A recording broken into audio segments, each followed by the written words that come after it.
Halo pemirsa YouTube, jumpa lagi dengan saya Daeng Fai Channel dan masih di seputar YouTube. Kali ini saya akan sedikit memberi motivasi bagi para konten kreator pemula handphone ya. Lanjut setelah yang satu ini.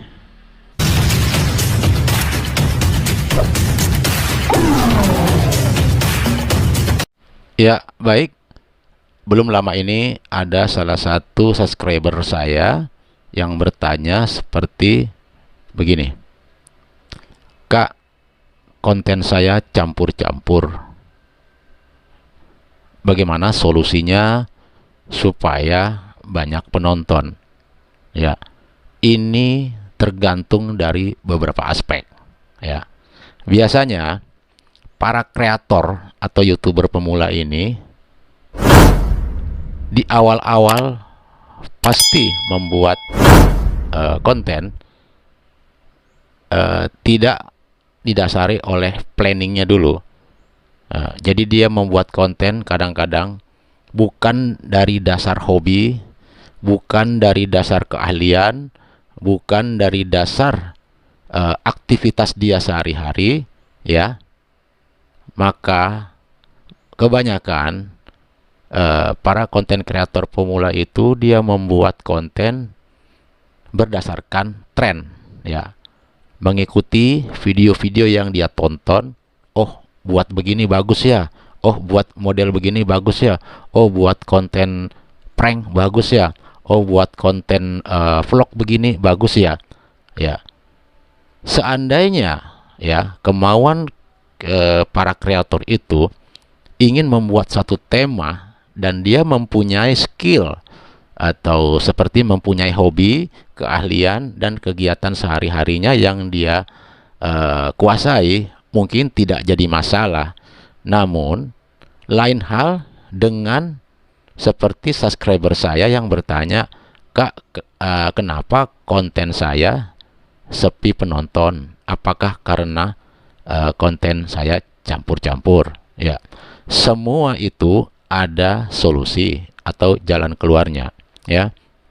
Contoh, jika di konten kalian itu campur-campur, sudah wajar karena awal-awal membuat konten ya mungkin hanya coba-coba, ya, mungkin hanya karena ngikutin tren, ya, apa yang viral kita ikutin, kita buat, ternyata tidak sesuai dengan skill kita, dengan keahlian kita, akhirnya putus di tengah jalan, ya. Dari video ini saya akan memberi sedikit motivasi, ya.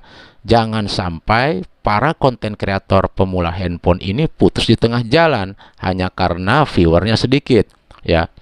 Tidak dipungkiri saya pun sebagai kreator juga mengalami hal demikian, ya. Contoh, jika kalian mempunyai konten yang campur-campur dan menyebabkan sepi penonton, itu wajar karena algoritma YouTube itu juga bingung. Algoritma itu akan mendeteksi konten kalian yang campur-campur, dideteksi sebagai konten tema apa. Itu yang bikin algoritma bingung, ya. Bagaimana algoritma bisa megang konten kita untuk ditempatkan kepada tema yang sama di beranda-beranda yang setema, ya. Maka solusinya yang pertama satu, yaitu usahakan kalian buka channel kalian, pilih dari beberapa konten kalian, ya, video-video kalian yang campur itu, pilih yang viewernya banyak, ya. Sederhananya yang banyak ditonton, ya. Nah, itu kalian kembangkan. Mudah kan? Cari video yang paling banyak ditonton, ya. Itu kalian kembangkan. Nah, untuk video-video yang viewernya sedikit itu lupakan saja. Nah, selanjutnya kalian harus lebih fokus membuat video tentang tema yang viewernya banyak tadi. Nah, terus kita kembangkan karena suatu masalah dari satu video itu banyak masalah yang kita bisa kulik, ya, kita bisa angkat, ya. Ya. Contohnya awalnya kalian membuat ada tema vlog, ya, vlog wisata, hiburan, terus ada tema musik, ya. Terus tema apa ya? Kayak mukbang, ya, mancing, ya. banyak ya, banyak ini. Nah, dari tema-tema itu, jika ada yang viewernya tinggi, kalian kembangkan, ya. Kalian kembangkan, karena kita mengikuti penonton, ya kan? Jangan dikembangkan pada video yang tema penontonnya sepi. Jangan. Yang video yang tinggi viewernya kita kembangkan, ya. Ya contoh, kalian membuat channel memancing, ya. Dari video kalian memancing satu video saja, itu kan hanya sekedar merekam kalian dalam posisi sedang memancing. Kalian bisa kembangkan, ya. Contoh, memancing di sini, memancing di tempat yang ekstrim, ya.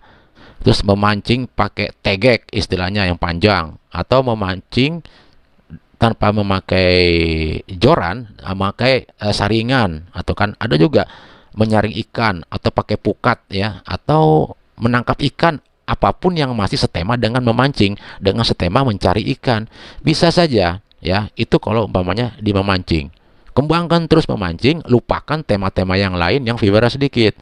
Niscaya penonton kalian akan bertambah banyak karena kalian sudah fokus, ya. Nah, motivasi kedua agar kalian tidak putus asa dalam membuat channel ini, ya, hanya karena sepi penonton. Tadi kan yang awal karena campur-campur.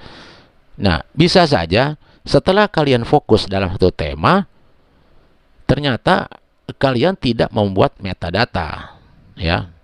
Apa itu metadata? Metadata adalah data entry yang kita masukkan di video kita sebagai data yang akan dibaca algoritma, ya. Data ini terangkum dalam SEO, Search Engine Optimization, yang artinya adalah optimasi mesin pencari, ya. Nah, supaya penonton lebih mudah mencari, ya, karena relevan kata kuncinya itu, ya. Kalau metadata yang terdiri dari kata kunci itu relevan, kita isi dari judul, terus thumbnail, terus deskripsi, kemudian hashtag dan tag, itu kita lengkap, ya, sesuai anjuran pihak YouTube, maksimal berapa kita isi, ya, mungkin algoritma akan membaca, mendeteksi bahwa konten kalian adalah konten tema ini. Apalagi kalian seterusnya membuat video-video dengan tema yang sama, ya. Nah, di sini setelah fokus, mungkin kalian bilang, kok setelah saya bikin satu tema masih sepi? Ya, bikinlah metadata itu. Jangan malas membuat metadata. Setting ulang. Caranya bagaimana? Yang paling mudah, kita setting di aplikasi YouTube Studio, ya, bukan di browser. Setting di situ semuanya. Baru setelah lengkap kita isi dari judul, thumbnail, deskripsi, hashtag dan tag, simpan, ya. Niscaya akan berubah viewer kalian. Itu motivasi kedua, ya. Untuk motivasi ketiga, andai kata konten kalian sudah tidak campur-campur dan konten kalian sudah fokus satu tema, namun tetap sepi, mungkin, ya, bisa kalian coba. Kalian kurang konsisten. Karena di YouTube, konsisten itu mencakup beberapa aspek. Bukan hanya karena konsisten dengan tema, tapi ada beberapa aspek. Contoh, pertama, konsisten membuat video satu tema, ya. Kedua, konsisten kita mengupload video, waktunya, durasinya, skalanya pada saat kita publik ke YouTube, ya. Ketiga, ya, kita konsisten membuat thumbnailnya, ya, seragam, ya. Dan keempat, kita konsisten ikut mematuhi peraturan komunitas YouTube, ya, jangan melanggar. Nah, masih banyak aspek-aspek lain yang harus kita tekuni atau harus kita konsisten, ya. Jadi tetap pada pendirian atau perilaku dalam sistem YouTube tadi, ya. YouTube tidak melarang, ya, kita sebagai kreator harus membuat video atau mengupload video satu hari satu video, atau sehari 3 video, atau seminggu 1 video, atau 2 minggu sekali kita upload video. Waktunya bebas, yang penting kita konsisten, ya. Jangan dirubah-rubah, ya. Awalnya kita buat video seminggu sekali, seminggu sekali, seminggu sekali. Tiba-tiba bulan-bulan berikutnya kalian berubah menjadi 2 minggu sekali, atau sebaliknya, justru kalian membuat sehari sekali. Nah, ini tidak konsisten. Karena apa? Algoritma membaca, dia bingung. Kok ini kreator membuat yang tadinya seminggu sekali berubah begini, ya kan? Karena kita akan ditempatkan, ya, kalau memang rekomendasi YouTube itu ngebaca kita baik, akan ditempatkan di beranda pada tema-tema yang sejenis, ya. Itu di konsistensi itu, ya. Jadi YouTube bebas, tapi tetap pada sistem, tetap pada cara kita mengupload video.